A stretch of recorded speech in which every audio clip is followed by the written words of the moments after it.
Hello, hello everyone. Good afternoon. So our first speaker of this session is Professor Massimo, and he will be talking about the learning and in life science. So this is the continuation of the first talk. So, thank you. Thanks. So let me recap what we did last time. We started with the distinction between active versus passive learning, decisional learning.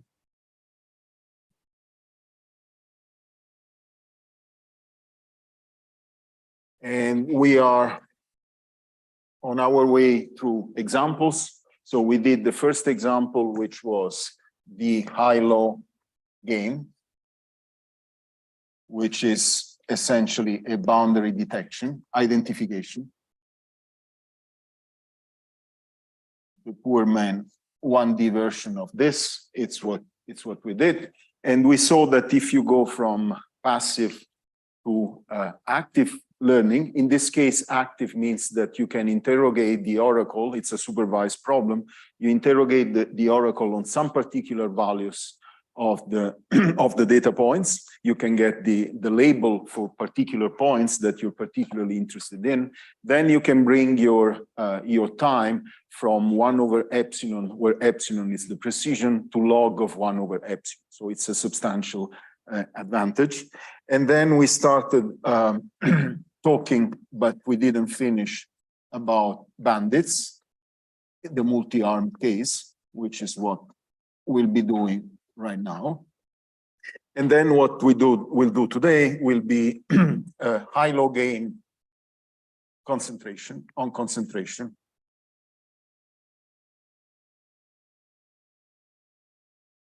which is the Bergen-Purcell problem.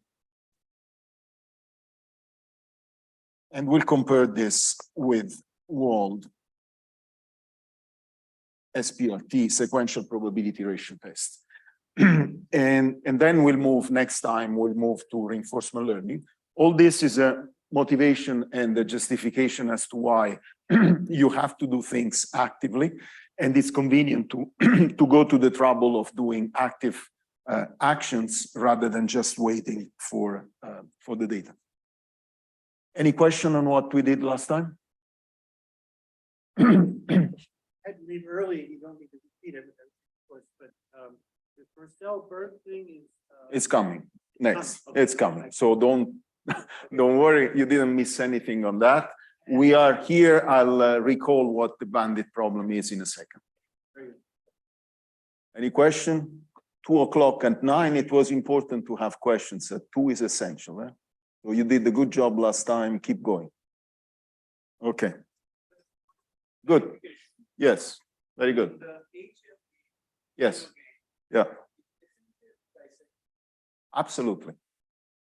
My only purpose was to say active in that case, you already know what it is. That's why I started with something where you already know the answer and you know what it is. It's bisection. So it was just a different way of formulating the bisection problem in this dichotomy active versus passive, and to contrast the bisection with the random case. But you're absolutely right. You already knew that it's bisection. Any other question? Okay, so the bandits. What are the bandits? The bandits are, as I was saying last time, they are slot machines. So you pull an arm and you win or you lose. If you don't like casinos, as I don't, then you can imagine that there's a coin which is getting tossed. There's a coin which has for the arm A has a probability of winning, which is mu A. On the arm B has a probability of winning, which is B. Of course, all these coins are biased. And you don't know, of course, these numbers, because otherwise the problem would be obvious. You keep playing on the arm which has the highest probability of winning. And you, just to make things simple, you win $1. If you get head and you $0, you don't lose anything if you don't get head. Okay, so that's the problem. There's 2 versions of this problem. One version is that you're interested in the you're always interested in the cumulative reward. But there's one formulation which is the discounted case. In the discounted case, you go from 0 to infinity, and you have a discount factor, which is lambda, where lambda goes from 0 to 1. That's the discounted case. And then you have the finite horizon case. The finite horizon case, you're interested in T going on a fixed amount without any discount, but you have a finite horizon, capital T, okay? And what we did last time was to say, okay, how can I do a passive? At the beginning, let's take things simple. You don't know anything. You don't know anything about mu. You don't know anything about A or B. You have no prior. You start without any knowledge whatsoever. So this is called the Bernoulli case for obvious reasons, because it's a Bernoulli random variable on each arm. And what we said last time, we started with a very simple, the closest to a passive strategy of play, which is the explore and commit. What is explore and commit? Explore and commit is the following.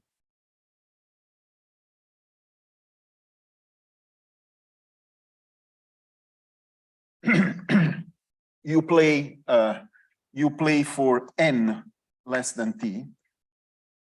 You play flat. So you just play A, B. You play it an equal number of times. It can be in any order you want, but you play a fixed n half times A and n half times B.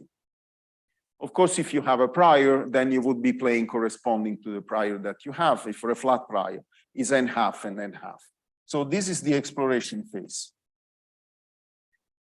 And then you get to the end of this exploration phase. And of course, what you have is you're gonna have a posterior distribution of the posterior probability distribution, posterior probabilities, which is the number of wins over the number of times you played. So for example, the number of time you won on A divided by n over 2, you build the two posteriors, and they're gonna look like something like this. This is a case where they're well separated. And of course, the issue is that you define the two maximum likelihood values, mu B and mu A. And of course, in this case, it's quite clear, A seems to be better than B. So what you do is that you commit, which in this case,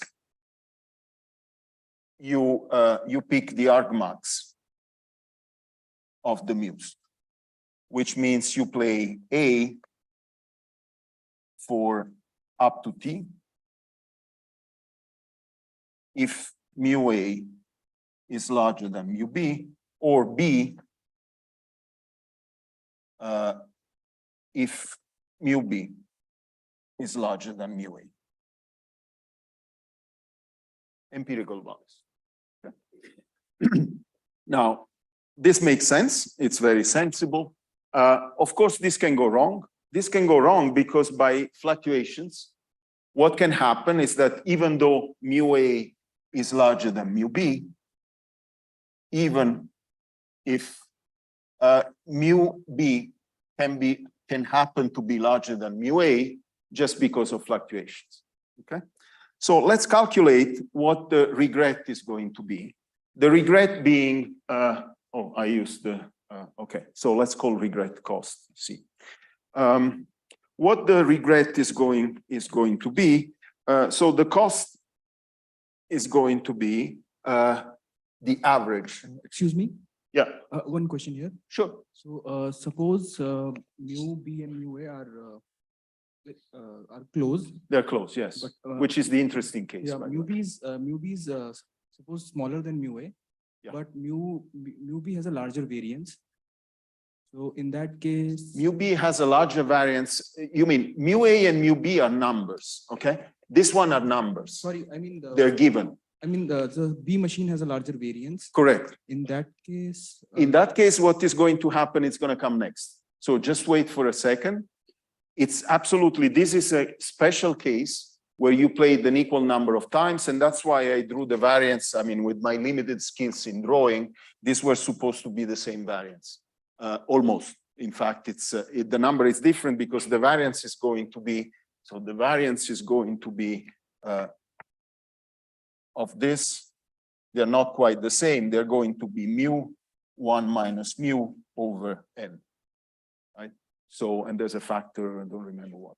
So this is going to be the variance. So of course it depends a little bit, but it scales like 1 over square root of n. In case the number of plays are very different, these two probability distributions will have very different variances, and it's going to come next. Just wait for it.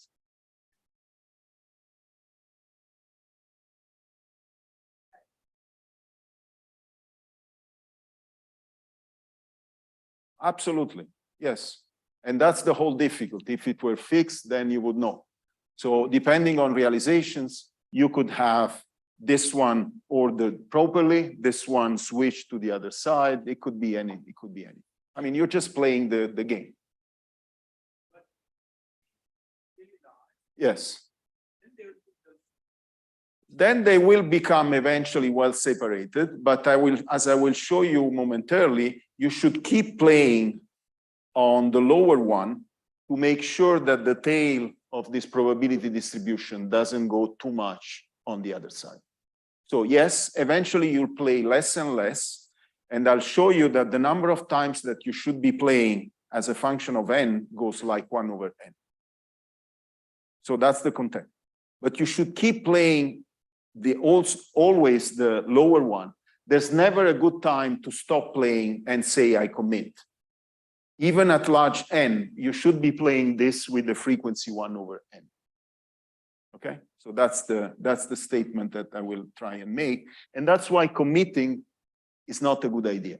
And you have to do it actively, and you have to do it at each time step actively. You should make decisions. You cannot just decide once what's the value of n, and that's all.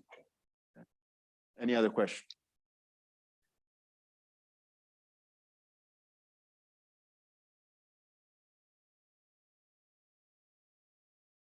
The probabilities are what they are. You calculate the posteriors are what they are, right? The posteriors are, if you played n times an arm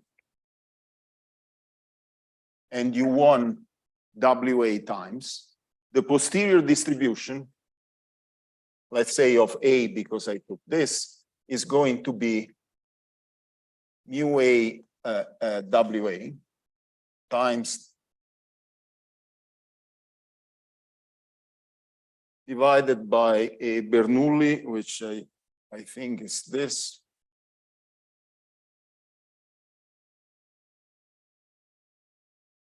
That's it. So those graphs over there, that's what they are. The posteriors are these ones. Okay?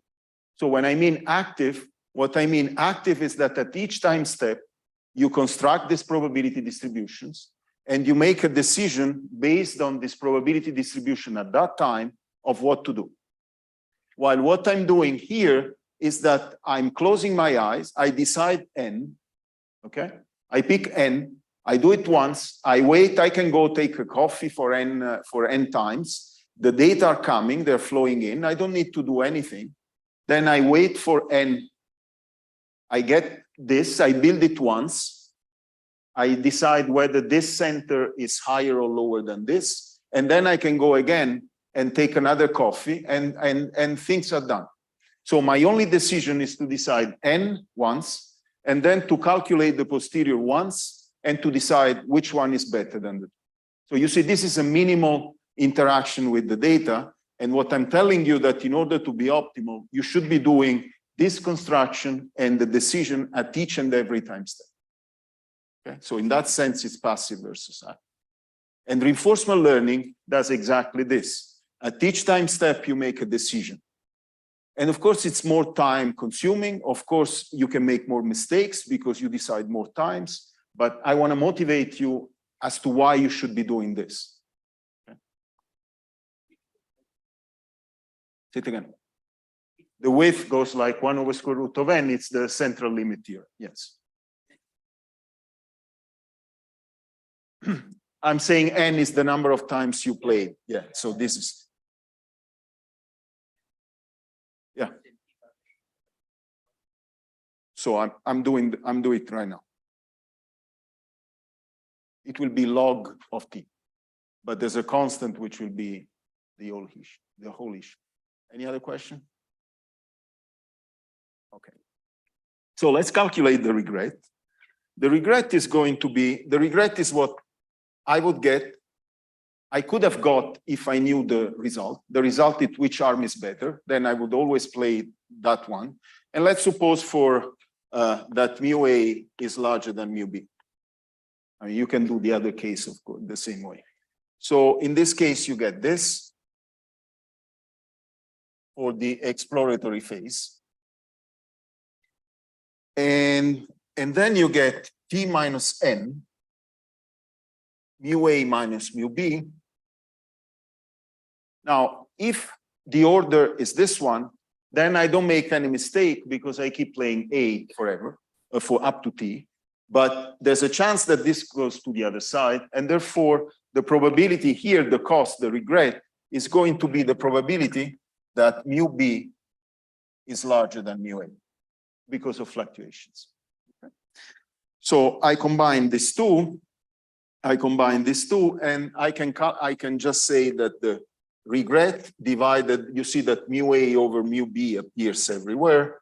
So I divide by this object here, and this will be N over 2 plus T minus N. Now, what is this probability here? This probability here, I wrote this one, mu A, what is mu B minus larger than mu A? This will be the integral, this, and then it will be mu B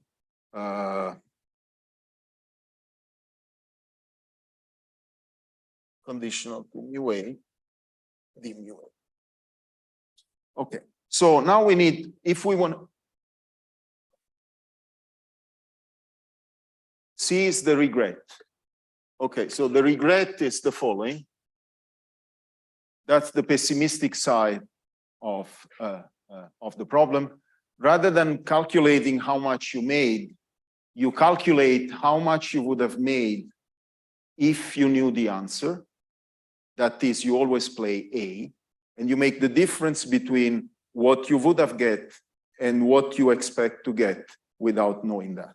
So for example, in this case, you would have played A all the time, but you played B half of the time. Therefore, this is the difference between the two. And here it would be 0 if you play A is the best, but if A is not the best, then this is the difference. That's clear? In these problems, you can always turn, depending on your mood,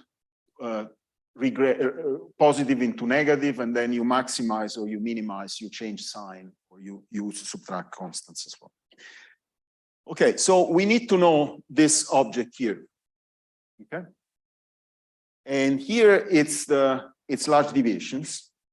Here it's large deviations, and I give you the answer, and then you tell me whether you already know this or not.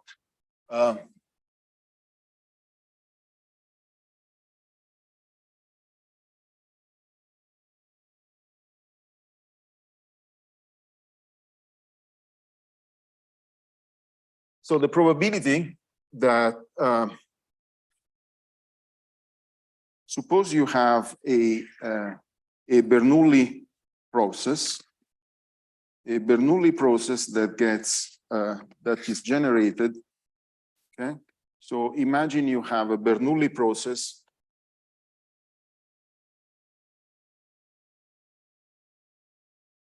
with probability E. So the probability distribution of having K wins, so this is the number of wins, will be given by Nk, P to the K, 1 minus P, N minus K. So N is the number of times you play, K is the number of times you win. And now you want to ask about the empirical value. The empirical value being, the empirical value in this case will be K over N, right? So what you want to construct is the probability distribution for this object here in the limit of large n, large. And it's convenient to do this. You use Stirling formula. So you use k factorial, which is k to the k plus 1/2 exponential of minus k square root of 2 pi. Square root of this and k to the 1/2 doesn't matter because it's subdominant. And then you do a couple of lines of calculation, and you end up with the following expression, which is exponential of minus n, p hat log of p hat over p plus 1 minus p hat log of 1 minus p hat, 1 minus p. It's really just two lines. I don't do it not to offend you. And now you recognize this one here, what it is. What is that? Right, so this is the Kullback-Leibler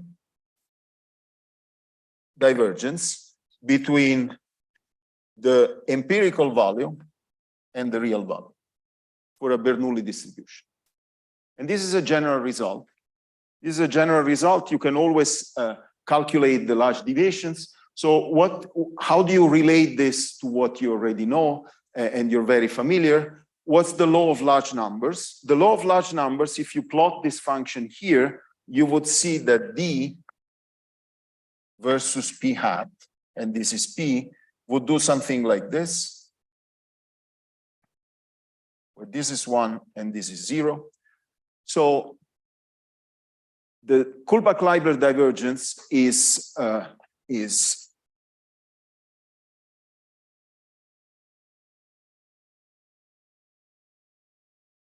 equal to 0 when P hat is equal to P.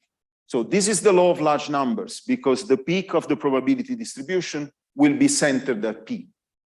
Then what is the central limit theorem? The central limit theorem is that you're around the minimum here and you can expand around here. And there's going to be a quadratic expansion. So the quadratic expansion, if you put it back here, it's going to be something like exponential of minus n, p hat minus p squared times a constant. So this is the Gaussian form and it's the central limit theorem. But the central limit, of course, doesn't hold forever because the central limit would say that, for example, you can go beyond negative or you can go beyond 1. And therefore, these are the large deviations that they occur. And this is why you need this Kullback-Leibler form, which is here. So this is a large deviation result.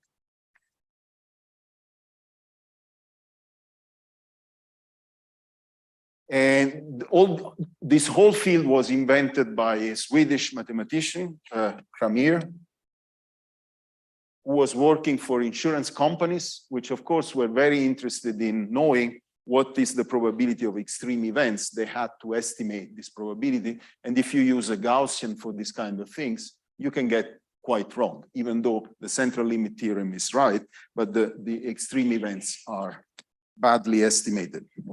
Okay, so now we have an expression for this object here, and the expression then is going to be Kullback-Leibler exponential of the Kullback n over 2 Kullback-Leibler of mu b mu a. Okay, because we are supposing that we just make the integral here and we calculate, we integrate, and we get the dominant term when n is large. We are supposing that n is much larger than unity. That's what you get. Okay, so now we can get the answer to our question, which is how do we pick n? How do we pick n? Again, it's you just calculate this, the derivative of this with respect to n. You put this equal to 0, and what you get is that n must be order 2 over the Kullback-Leibler mu b mu a, which in the limit of n large is eventually going to converge to the real values mu b and mu a, times the log of the Kullback-Leibler times capital T. So this is essentially 2 over d log of t. So here we got the answer to the problem of choosing capital T. Capital T should, capital N, I'm sorry. Capital N should scale like the log of the horizon that I have, okay? But there's a constant, which is 2 over D. Now, how do I get this constant? Well, this constant, as you recognize from here, requires you to know the real values of mu A and mu B. Therefore, unless you know the answer, but then there's no problem to be solved, this constant here cannot be known. So, so how do we go then? Let's explore the possibility of choosing N. Okay, this one you got.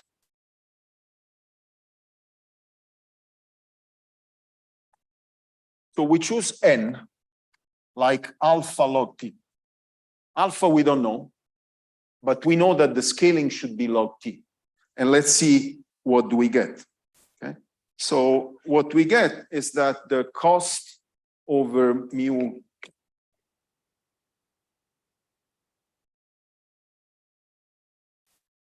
let's consider the 2 cases. So what is going to be this object here? There's 2 cases. One case is alpha over 2 times D is less than 1. So I chose my alpha. Of course, my alpha, I would like to keep it low. So I choose it less than 2 over D.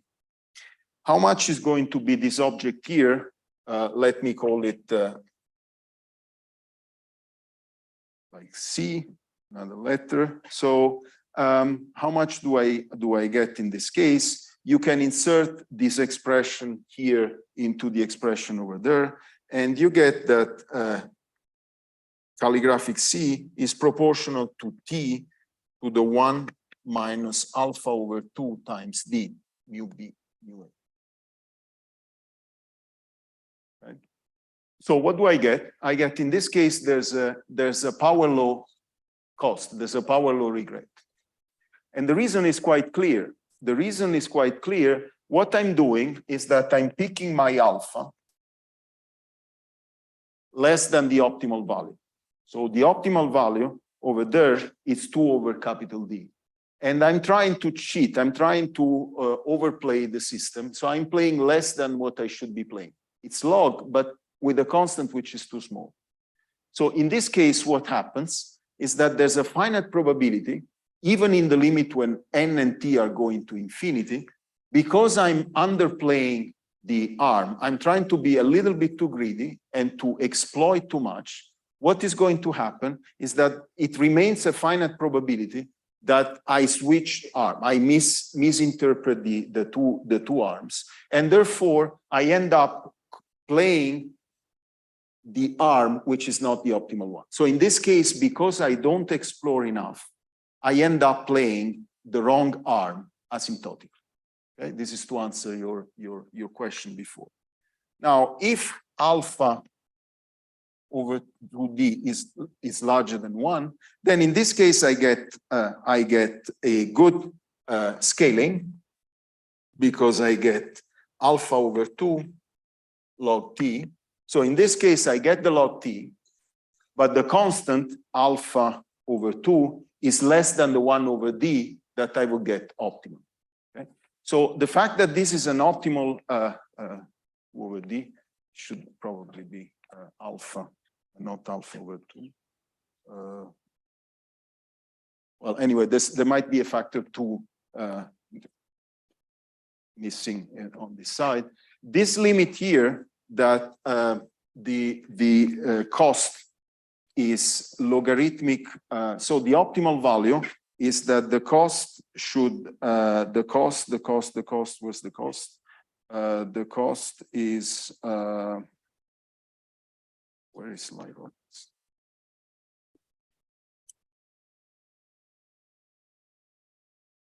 Yes. So the cost, the optimal cost is that 1 over D log N. So this result here, that the optimal value is given by that expression over there. It's known in the literature as Lie-Robbins bound.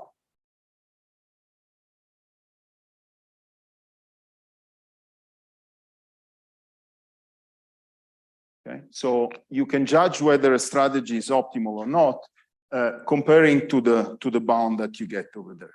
So what we conclude from this analysis is that this strategy, explore and commit, which is a passive strategy, doesn't allow you to get the optimal result. It can give you the right scaling, or it can give you also the wrong scaling in case you're too greedy. But certainly you don't get, unless you know the answer, you don't get the right constant. Therefore, you're not optimal. And now I just want to show you one example of strategy, which is relatively simple, but it's going to give you the optimal result, which is something that is known as proportional betting. Questions before I go to proportional betting?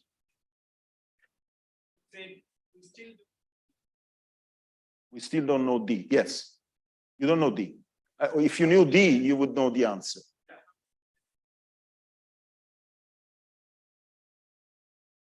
I'm telling you, this strategy here is not the good one. So I'm telling you, there's no good way. All this calculation is to show you that this strategy looks simple. It's very convenient because it would avoid you making decisions, but it's not the right one.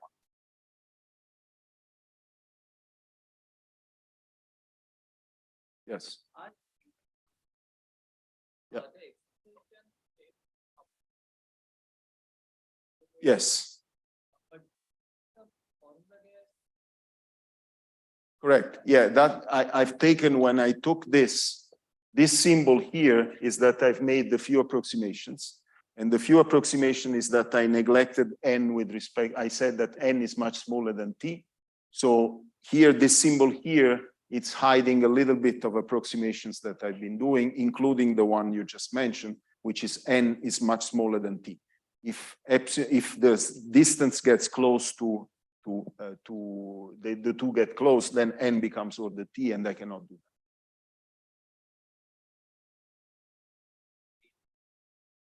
The variance in the distribution of? No, people, I mean, yes, in the literature on probability theory, but the typical case is that people look at the average regret and the average cost. But you can consider the variance. And in fact, in portfolio management, people are interested in the fluctuations of the reward or the cost, because that's what gives the volatility of the portfolio. So yes, there are studies on this, but most of the time it's about the average. And I will do the average, only the average. Any other question? Okay. So let me give you an example of optimal strategy. And you will see that, in fact, it's not, if you know what you should be doing, it's not that much more cost, but you have to do it. You know what you should be doing. That's the usual problem. So what is this strategy? It's the strategy of Kelly's proportional betting.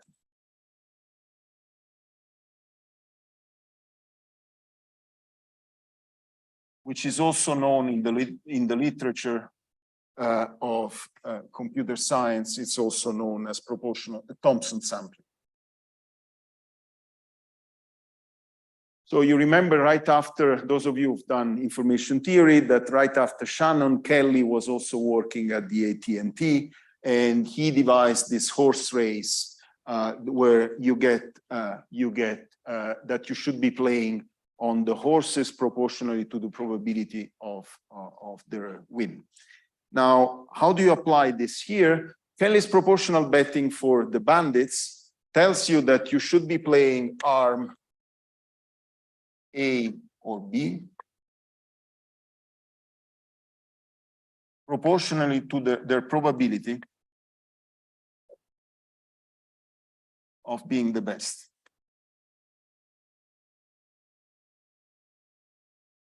So at each time step, you calculate the two probability distributions, the two posteriors.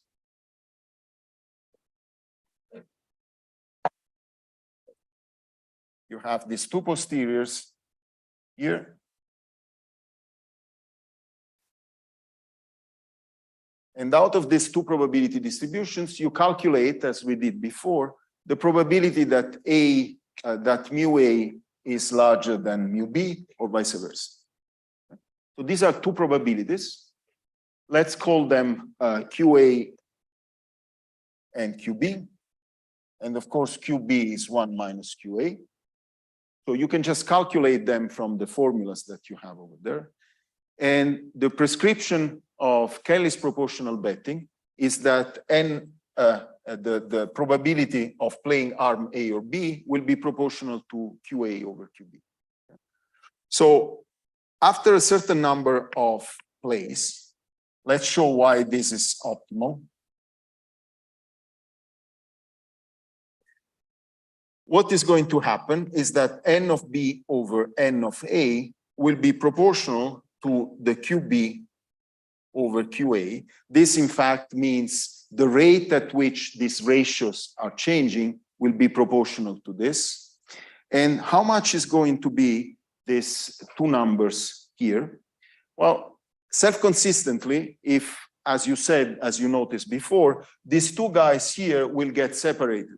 Eventually, you're going to get that this one is shifted to the right with respect to this one.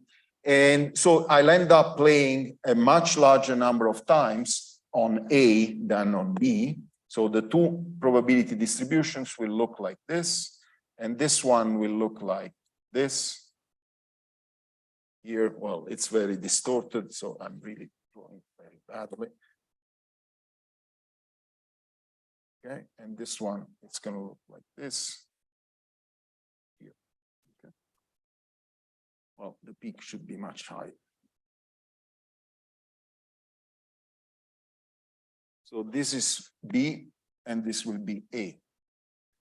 So what are these QB and QA? Well, the QB and the QA are what we calculated before. So this should be mu B, mu A.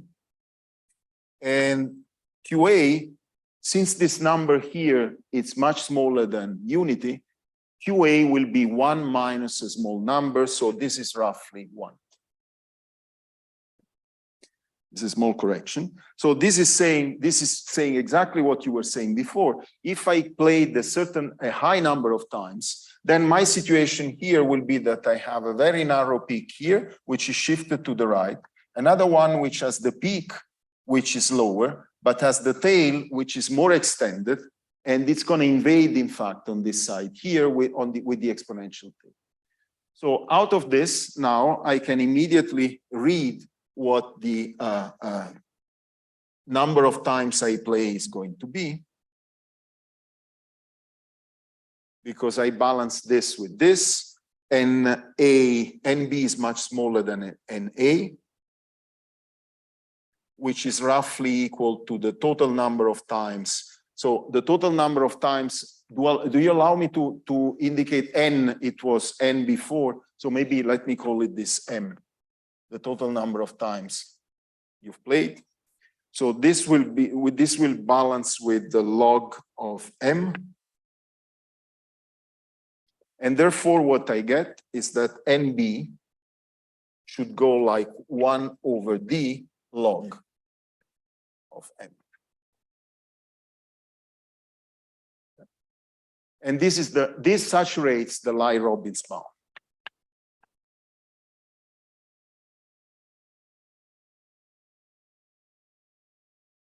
So this strategy is optimal. You cannot do any better than this. It's known mathematically.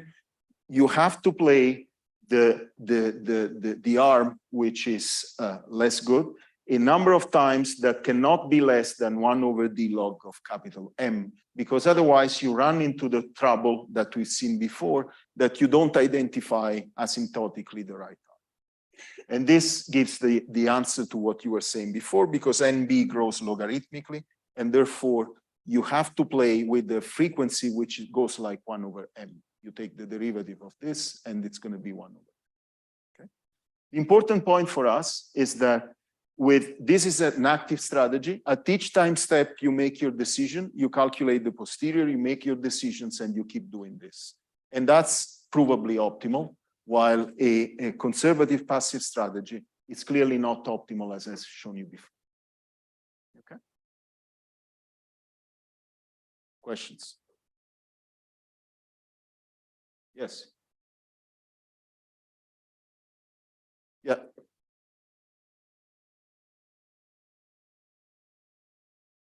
Large in this case is much larger than unit. Yeah, but you also have to be, in order to apply this approximation here, unit is not enough.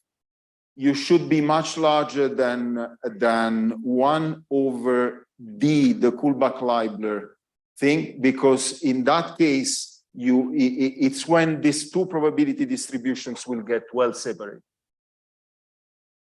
You see, I want to have these two separated. So if they're very close, you should play a number of times, which is 1 over, at least 1 over D times, because otherwise it's not going to be enough to open them up. Yes. So in these, I can show you later if you want. Yes. so in both these cases, we haven't considered that playing each time will actually cost. Right? In this case, there's no cost. If you want to include the cost, then there's an extra analysis to be done, and it's a slightly different problem that can be approached with the same tools. So in case playing A or B has the same cost, it's not an issue. It's the same. If the cost of playing the two arms are different, then you should reformulate the problem and include the cost. Now, there's a version of this problem in terms of where you have a single arm and you have a cost of playing, and therefore what you have to figure out, it becomes a stopping problem as to whether you want to continue or not continue. So whether the probability of win is higher or lower than this cost that you have. And this problem can be approached with similar tools as this one. Approach still work. Yeah, yes. So the idea is similar. You should, summarizing, you should still be calculating at each time step. There's another formula that gives you the optimal strategy. It's different in its details, but the idea is always the same. Calculate the posteriors, check something, and then decide at each time step what you should be doing, whether you should be stopping or whether you should be waiting. But again, it's a stopping problem. Then at each time step, you decide whether you stop or you continue. There's going to be a very similar stopping problem in a second. Minimum regret, yes. This is the minimum regret, yes. This expression here, this is the minimal number of times that you have to play. You cannot play less than this. And of course, out of this, you calculate the regret because it's going to be mu B minus mu A times NB, which is here. Yeah.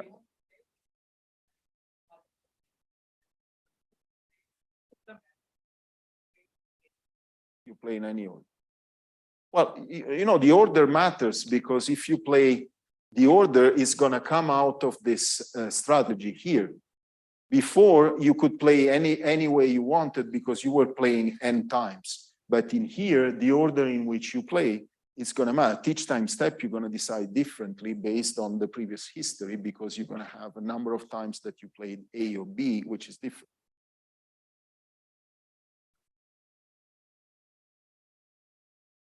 Any other question? Okay, so what I told you is the finite horizon case. Let me give you a few references. So, because I won't discuss the discounted case, so let me give you a few references. And before I conclude, let me stress that this problem, which looks, it looks like a slot machine. Why should I care about the slot machines? In fact, this problem is a prototype of decision problem. It's the prototypical decision problem, and it has quite a number of applications. So one obvious application is resource allocation.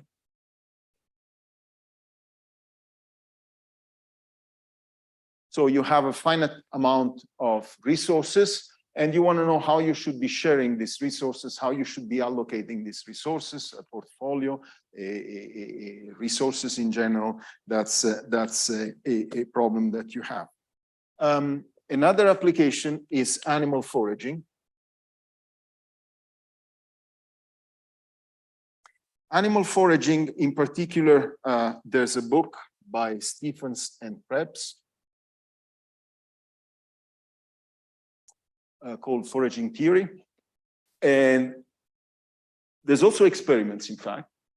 So what people have done is that they've taken the experiment that I remember more vividly is the experiment in which you take birds, you give them cages where they can get some food, and you ask them to, so the probability that they will get some food from the different cages, it's different. So you mimic the bandit problem with a certain number of cages where they can get their food. There are different probabilities that they don't know. And you ask them to play, so to eat and to go and be at the cages. And what people have shown is that the birds, the animal, in fact, they approach optimality within a few percent. And they seem to be playing strategies which are not, of course, nobody knows exactly what's going on in the brain of the animals, but the behavior is consistent with a proportional betting behavior that you have over there. And another application is the clinical trials. Yes.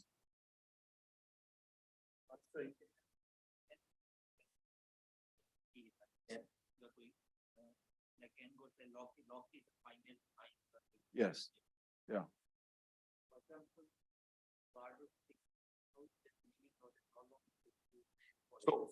So in this case, probably what the animal is, there's a similar, again, as I said, nobody knows exactly what's going on, but N, you're still referring to the passive case. There's no notion of N and T in this Thompson sampling. As you can see here, there's no T anymore. So what I'm saying is that they play something which is similar, which seems to be consistent with this. And there's no N and there's no T in this. That's what I was saying. Yes.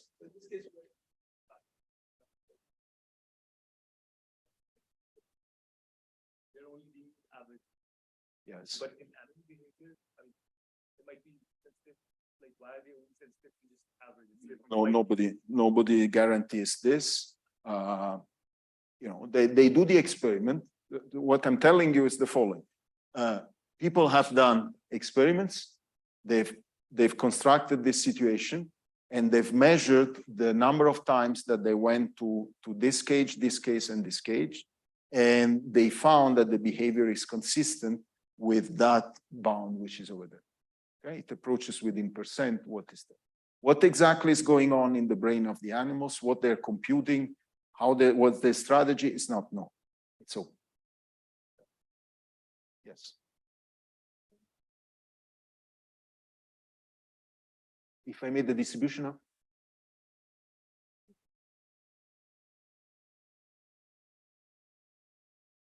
Absolutely. That's what this strategy is saying, right? This strategy is saying exactly this. So imagine you have a fixed, this is the peak value, and this is the peak value. Okay? So these two values here are the peaks of the two distributions. But if NB is too small, which means that the variance is going to be too short, then this is telling you that you cannot have NB too small. So NB should be consistent with the spacing between these two. And in particular, you should have that this exponential of minus NB over D, it comes from here, that it should be order 1. So you should keep this tail here always small enough. What this formula is telling you is that if I have two distributions with the same peaks here, but the variance of this distribution is too wide, then it's no good. because the tail of this is going to invade on this side. And you're taking too much risk that you're mislabeling the two because of fluctuations. So that's the idea of this formula. Okay? So that's exactly your intuition. The two peaks are at fixed location.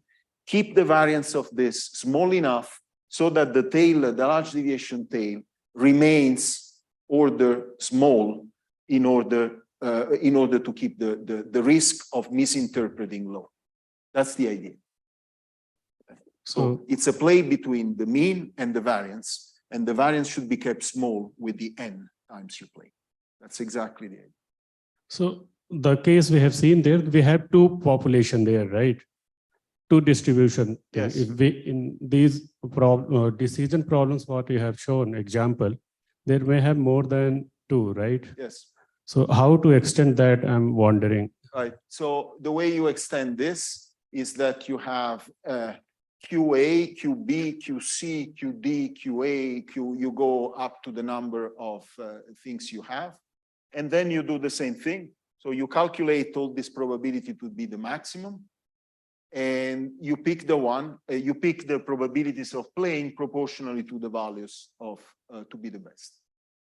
So it just generalizes. So this formula doesn't hold anymore, of course. I don't know, let's say 5, for example. So you have this, you calculate these 5 probabilities. This will be 1 minus, and that's it. Then you calculate these 5 numbers and you play proportionally to these probabilities.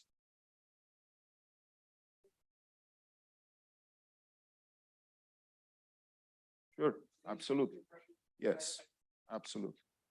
But eventually the dominant one is going to be the closest. So there's a formula where you have a sum here, but eventually the one which is most important. So you have another formula like this, where it's not just 1 over D, but it's 1 over D plus 1 over D plus 1 over D. So it's the sum of it. Good. Okay, so let me continue. Clinical trials. Clinical trials, imagine you're delivering 2 drugs, drug A and drug B.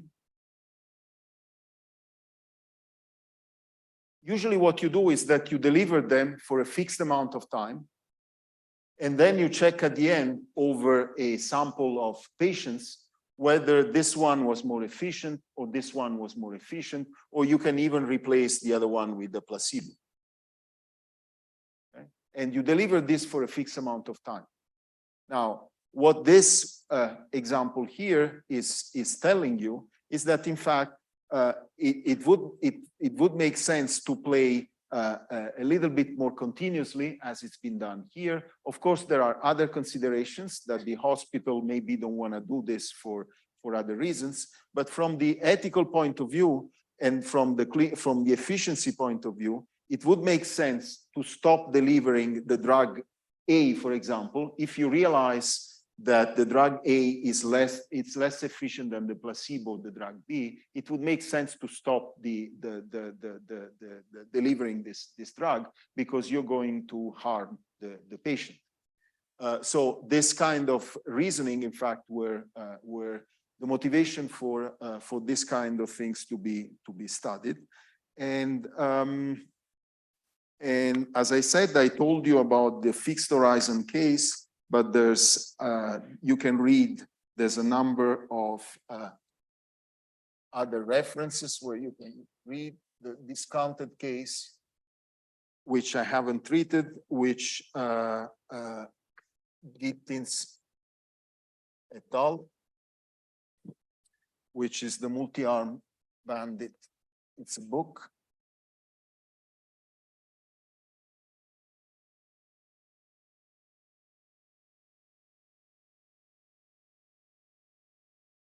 Then there's a book by Latimore et al., which is called Bandit Algorithms. And if you want to know more details about the finite horizon case, there's this reference here, JSTAT-FIS 2016. Good. Any other question on this?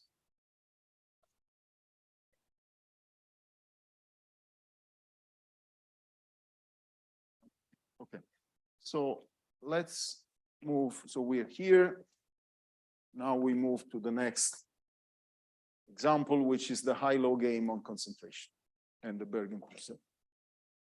Let me erase, still have time to ask questions if you want.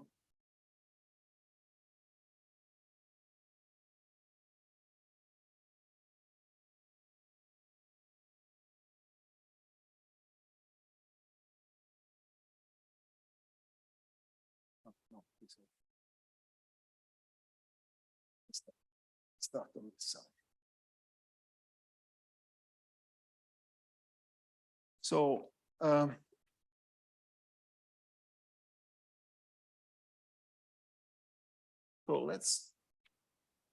it's one of my favorite papers, Bergen-Purcell, it's Biophysical Journal. 1977. And it's called Physics of Chemoreception. So the problem can be formulated in the following way. I want to find out, for example, in bacterial chemotaxis, what the bacteria have to figure out. It's whether the concentration it's going up or it's going down. If the concentration is going up, they want to keep running, while if the concentration is going down, they want to tumble and go in a different direction. So that's their way of going up gradient and get to a source of good chemicals. In case it's a bad chemical, they do the opposite and they steer away from this source of chemicals, so they go down the gradients. There are similar problems that are encountered, for example, in cell division. Cells, they typically divide when the environment around is rich of nutrients. Otherwise, they cannot divide. They get stuck in the middle of division, and therefore, this is not something that they want to do. So they typically sense the concentration of particular molecules which are around, and in case this concentration is higher than something, then they decide to turn on the division machinery and to divide. So there's a number of problems. You can turn on some pathways. For example, in case the concentration which is getting sensed of some molecules in the environment is higher than something, or not in other cases. So there's a plethora of examples where you want to sense the concentration or the gradients of a concentration, and you want to decide whether this concentration is higher or lower than something. This is the problem that Bergen-Purcell, they were considering.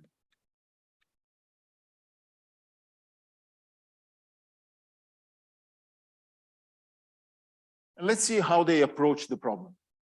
They approach the problem in a very smart way. As physicists, they started with a very simplistic assumption, which is that the cell is a sphere, as usual, a sphere of radius A.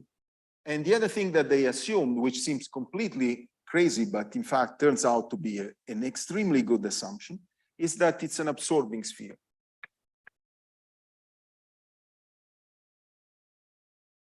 So in practice, you all know that the cell is not completely covered, is not fully absorbing, because there are receptors. And certainly the sphere, the cell, even if you assume that it's a sphere, is not fully absorbing because there are receptors and they don't cover the entire sphere. But let's stick to this for a second, and let's say that it's fully absorbing.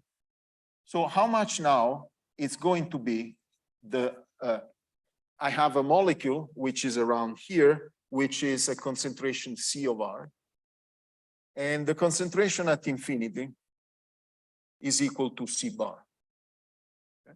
So I have a source of molecules, which is getting fed from infinity. And I calculate the flux of molecules which are impinging by diffusion. They are impinging on the surface of the sphere.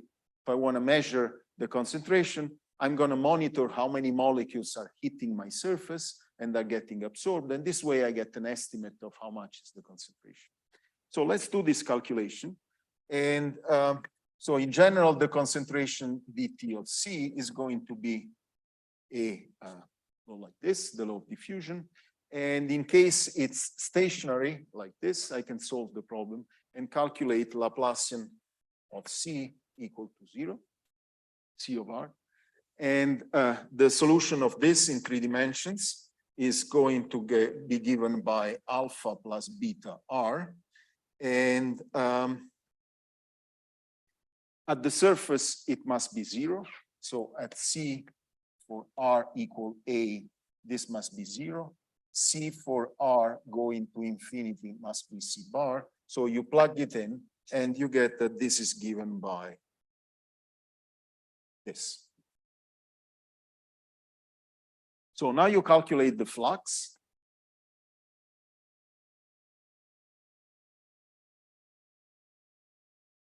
And the flux is going to be minus d C bar over A. And when you integrate over the surface times the full surface, so 4 pi A squared times d C bar over A, which the minus sign just says that the stuff is flowing toward the surface. So the absolute value of the flux is going to be dC bar over A. And so I get the result, which is 4 pi A dC bar, which is the Smoluchowski formula for diffusion limited rate. Okay. So this is what Bergen-Purcell, the first couple of pages on Bergen-Purcell. And how do they use this? They use this to say, so let's imagine I want to estimate the concentration.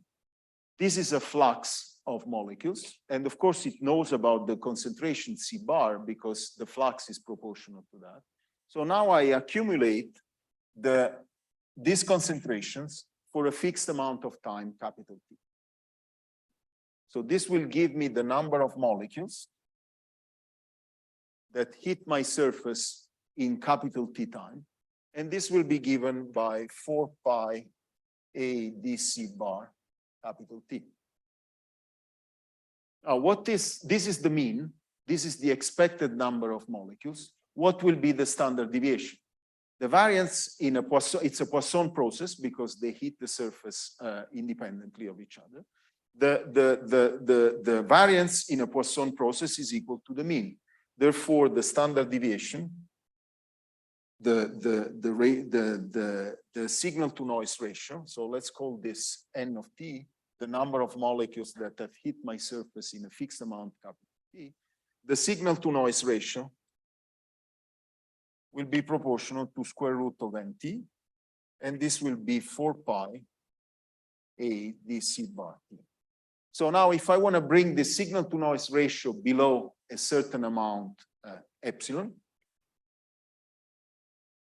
then I conclude that the time T of epsilon should be 1 over 4 pi A dC bar, 1 over epsilon squared. That's the result. Okay.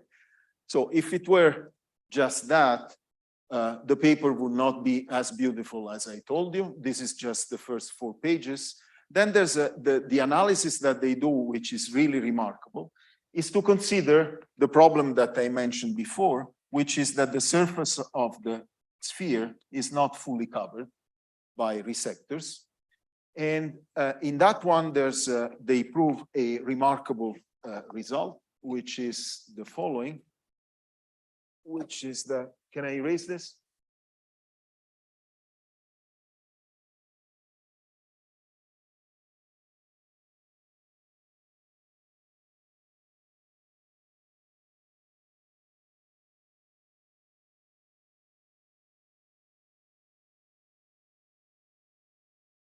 No, what they consider is a fixed sphere, and then they also show that the velocity, the typical velocities at which the spheres or cells are moving are such that if you make them move at the typical velocities of order microns per second, it doesn't make much of a difference.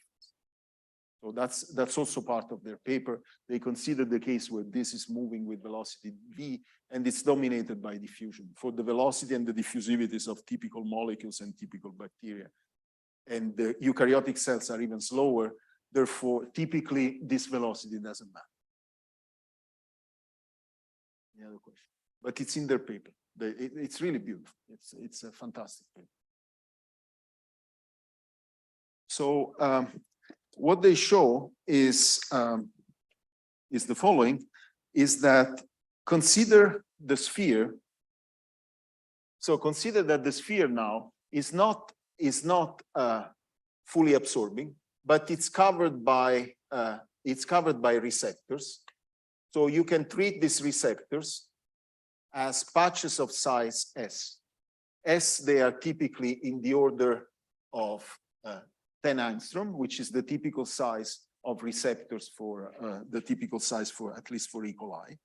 And let's say that over the entire surface of the sphere, there's N of them. This is the number of receptors for the molecules, for the molecular state. Okay. So what they show is that the J, so let's call this J here, let's call it max, because this is the maximum amount that you can get because it's the absorbing case. It's equal to J max times NS over 4A plus NS. I mean, this 4 here, you shouldn't take it for good. There's another paper where this number is calculated more properly, which is the paper by Swansik, the person who did this, the expansion in statistical mechanics. It's 5856, 1990. He does a beautiful mean field approximation in order to calculate rightly this constant. So this should not be 4, it should be pi. Mistake. But the important point that they stressed, and it's the most important point that I want to highlight here, is that you might think that the important ratio, there's two ratios. There's the surface ratio. The surface ratio is equal to NS squared over 4 pi A squared. So this is telling you how much of the surface is covered by these patches, these absorbing patches. Okay. And you would be tempted to say that this is the ratio that should appear. So how much I approach J max is controlled by this. And what this formula is telling you is that, in fact, what matters is not the surface ratio, but it's the linear ratio, which is NS over 4A. Okay?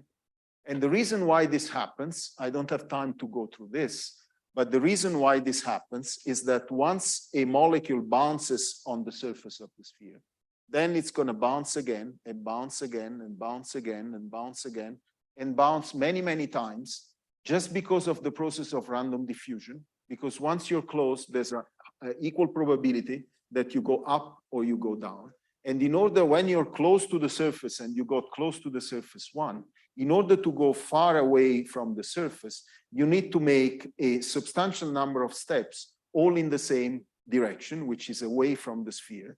So you can calculate from the process of random walk that once you touch once, typically you're going to touch a number of times, which is proportional. Number of touches will be proportional to A over S. Okay?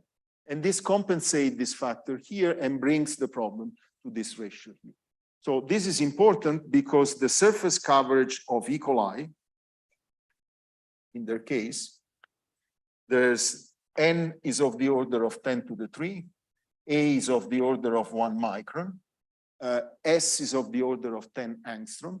So you can check that this number here turns out to be of the order 1, while if you calculate this ratio here, this would be of the order of 10 to the minus 3. Okay? So it's very important that this is the ratio, because otherwise E. coli would be very far from the saturation limit, which is here. But still, what is important is that this ratio here, it's not 1, it's less than 1, and that one is the maximum value that you can get.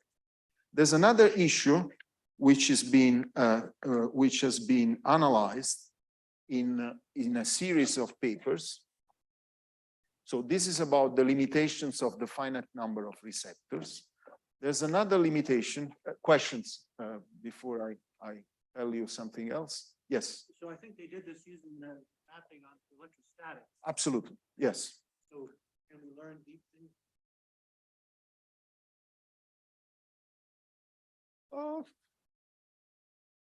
I think they did it by electrostatic. They could have done this way. Purcell probably was coming from that side, so that's why he used electrostatics. The paper that I really find remarkable is the Swansea paper. Swansea does absolutely beautiful thing. What he does is that he does a mean field. So what he does is that he says the surface of the sphere is not fully absorbing. So let me build an effectively absorbing, partially absorbing sphere that takes into account the non-homogeneities of the sphere. So patches will be absorbing, some other patches are not absorbing. Let me build a self-consistent theory of a partially absorbing sphere, and I calculate the boundary condition in a self-consistent way. And that's what he does in his calculation, and it's absolutely beautiful. It's really beautiful. And he gets the constant, he gets the right scaling, but the constant is the right one. Then he does simulation and he checks that he gets the perfect. Any other question? Yes. So here microbes are measuring J, total flux, and then taking decision. Right. So what you do then with this is that you wait for a fixed, so the point I want to bring home, I'm doing Berg and Purcell because, but the point I want to bring home is that in this case, this analysis will be maximal, but there's one catch in order to say that this is optimal, is that you waited for a fixed amount of time. Right? In the analysis of Berg and Purcell, they say, let's wait for a fixed amount of time. And this is probably, it gives you the right scaling. In particular, this 1/epsilon² is the right scaling. It's absolutely the right scaling. But the constant here might be not optimal. And in fact, it's not optimal. So again, what is being done here is that you're waiting for a fixed amount of time, capital T. Now, E. coli doesn't do this. E. coli decides along the way whether it should run or tumble. So it's something which is getting done on the fly. This is going to give you the right scaling, but this constant is not optimal and is not right. Same thing for the cells. The cells has been shown, these are experiments done in the group of Eric Wischhaus, for example, on the cell cycle. They monitor the level of a protein, it doesn't matter the name, and when the level of this protein gets higher than a certain threshold, they divide. They switch on the mitosis. But this is something that they do online, on the fly. It's not that they wait for a fixed amount of time and then they decide what to do.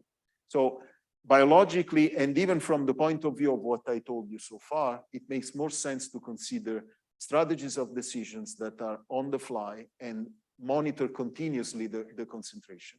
And the only thing I want to tell you in the last 15 minutes is that, in fact, there are strategies of decision for this problem here, which get, of course, the same scaling 1/epsilon², but they can improve on this constant here, which is often used as a bound, and it's not a bound. Not because it's a bad problem, but just because of this fixed time limitation. Okay, so this is the plan for the next 15 minutes. That's where I want to get to. Any other question? So,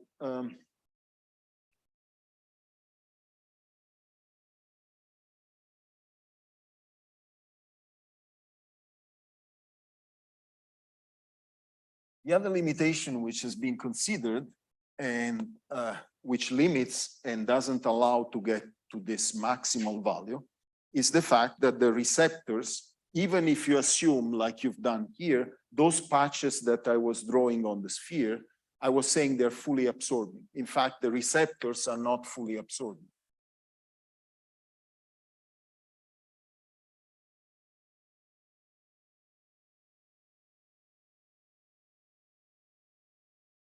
So these receptors, for example, could be occupied. If the receptor is occupied, then the patch is not able to catch the molecule. And therefore, as you can guess, this is going to limit even more this Jmax, and the real flux is going to be even lower. The real flux will be lower than the Jmax. And if the flux is lower than Jmax, you read from this formula here that the time that it takes to decide is going to be longer. Okay? So in that sense, Bergen-Purcell, it's a bound. And the papers that are dealing with this problem here, there's a number of them that you can read. Then there's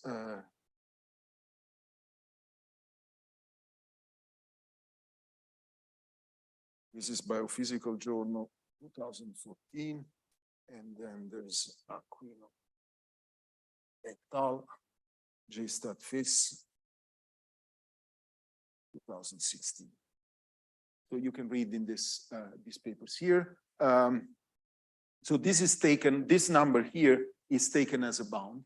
And now I want to show you how this can actually be improved and why it's not quite a bound, it's not a limit. So in this last part, if there's no question on this.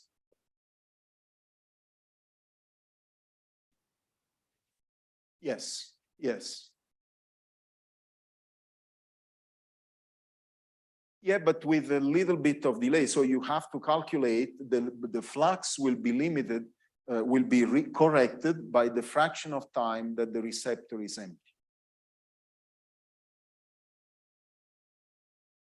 Yeah, yeah, yes. This is similar to the kind of things that they do. Yes. So that formula over there gets corrected, and there's a factor less than unity, which gives you the probability that the receptor is empty, because it has a finite occupation. And in fact, what is getting proposed in particular in this paper here by Ned Wingren and collaborators is that it's a good way to improve precision is to internalize the molecules. So once you get hit by a molecule, the receptor gets internalized and consumed, which is a good way, because this way you always sample new molecules. But of course, the cost is that you have to internalize receptors, recycle, and reproduce this receptor. Yeah. Question here. I think this would then be the passive version because the receptors are at equilibrium. Right? Absolutely. Yes. All this, so what I'm saying, all this is all passive in several respects because of the fixed amount T, because this is receptors are at equilibrium. So there's different ways. The one that I'm particular for these lectures and just for these lectures is this point here. And I want to show you how this can be treated differently in an active decision approach. Okay, so how do you do that?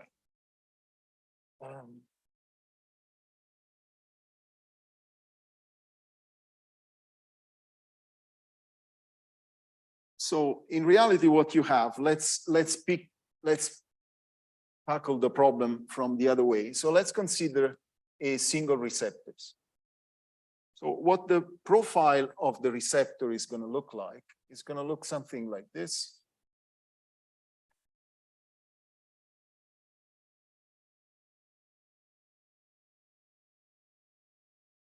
So this is occupied.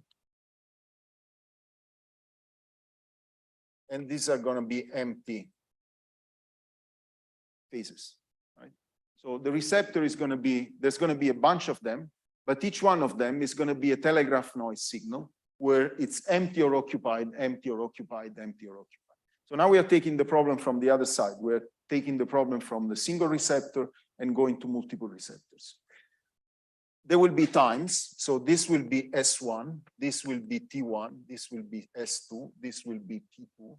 So these are the times that the receptor is occupied or unoccupied, and so on. And the problem, there's an on rate, and there's an off rate. And the issue is that I want to decide let's say I want to tell whether my concentration is higher or lower than a certain C bar. And I want to tell this with a precision epsilon. So I want to tell whether my concentration is below or above, is equal to this, or it's equal to that. Okay? So this is what I want to tell. It's whether the concentration is given by this or by that. Okay, so how do I treat this? The on rate is K, so let's calculate the log. So let's explain this history here, the likelihood of the occupancy history.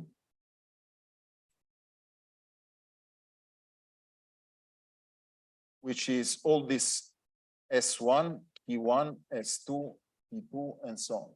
So I take the entire history of my occupancies up and down, and I want to calculate the likelihood, the ratio of the two likelihood, and I want to take the, so let's call this concentration here C1, and this concentration here C2.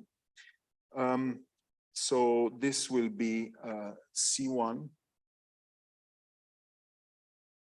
So what it will be log of K1, yeah, minus K1 S1. So because the probability of remaining empty, is given by the exponential of K1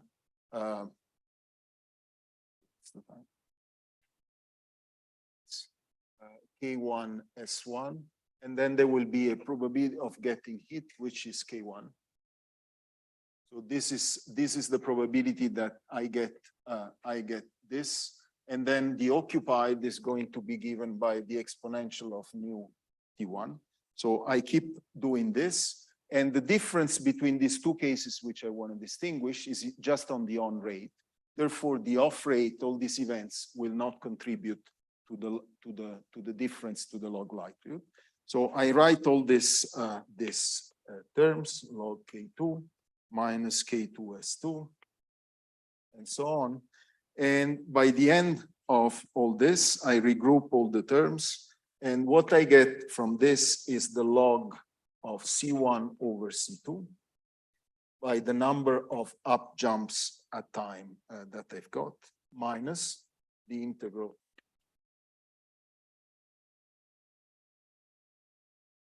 of I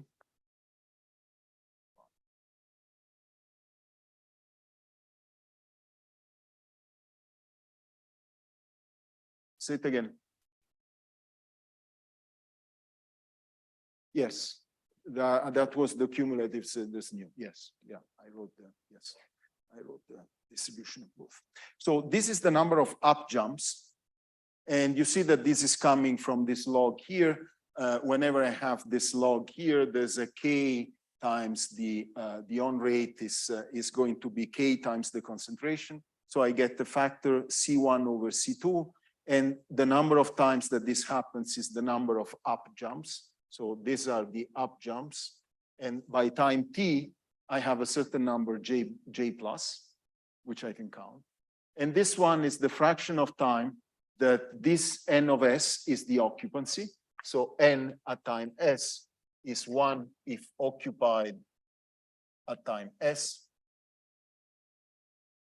and 0 if unoccupied.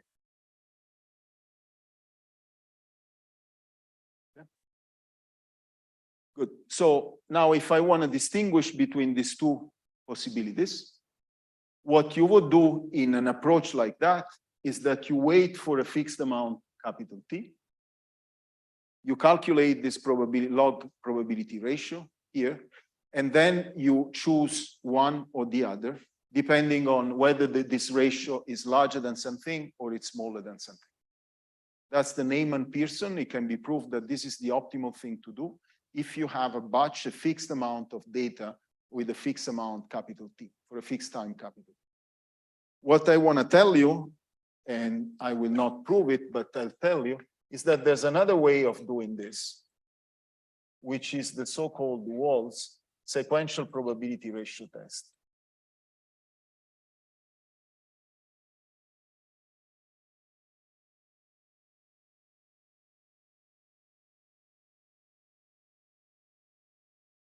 And the way this is done, again, it's an example of active rather than passive strategy. What you should be doing is the following. You start at a certain amount, at a certain time here. Initially, you don't know anything. So you start with flat priors, which are here. Therefore, these two probabilities are the same, and you start from 0. And then as you accumulate this binding and unbinding, you calculate this log likelihood, which is going to fluctuate. It's going to go up and down. It's going to go, it's a stochastic process.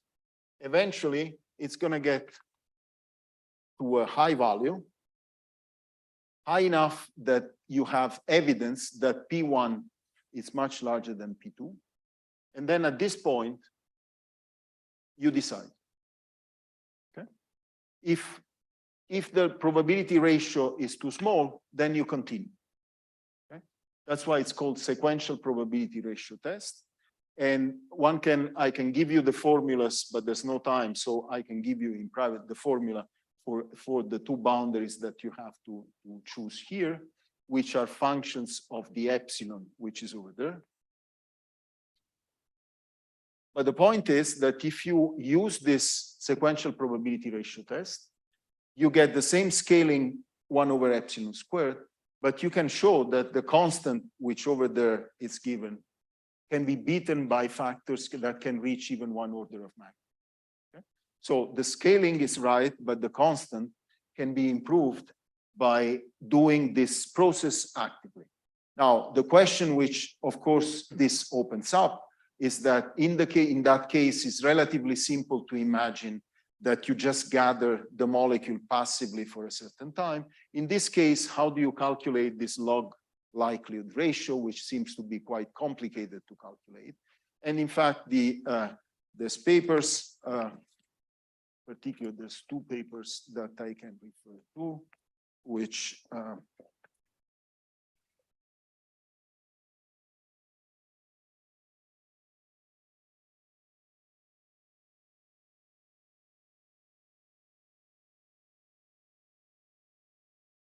then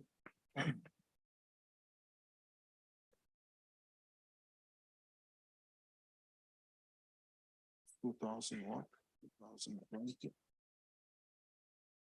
where this problem is discussed.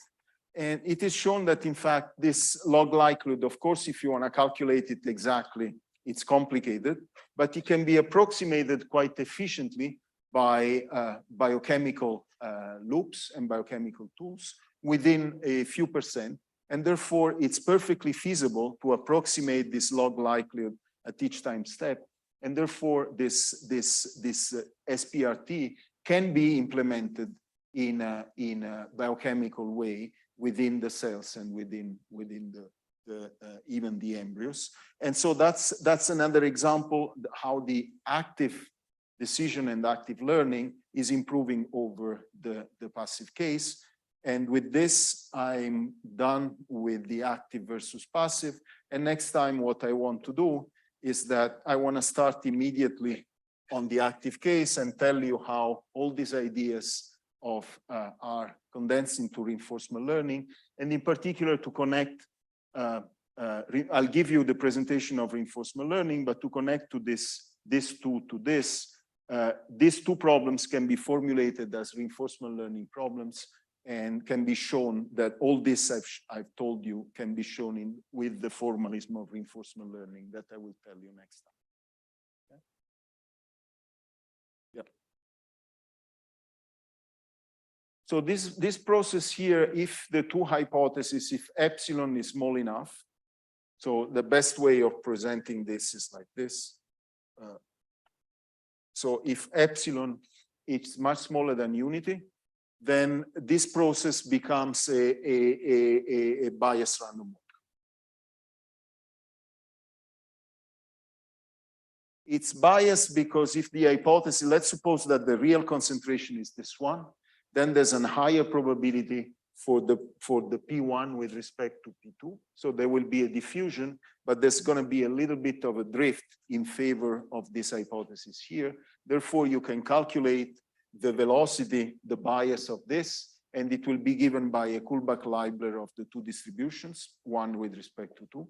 And the diffusivity turns out to be equal to the velocity because it's a Bayesian update. I can give you all the details if you want, but essentially it's a biased random walk with two parameters, V and D, that can be calculated from the parameters of L1.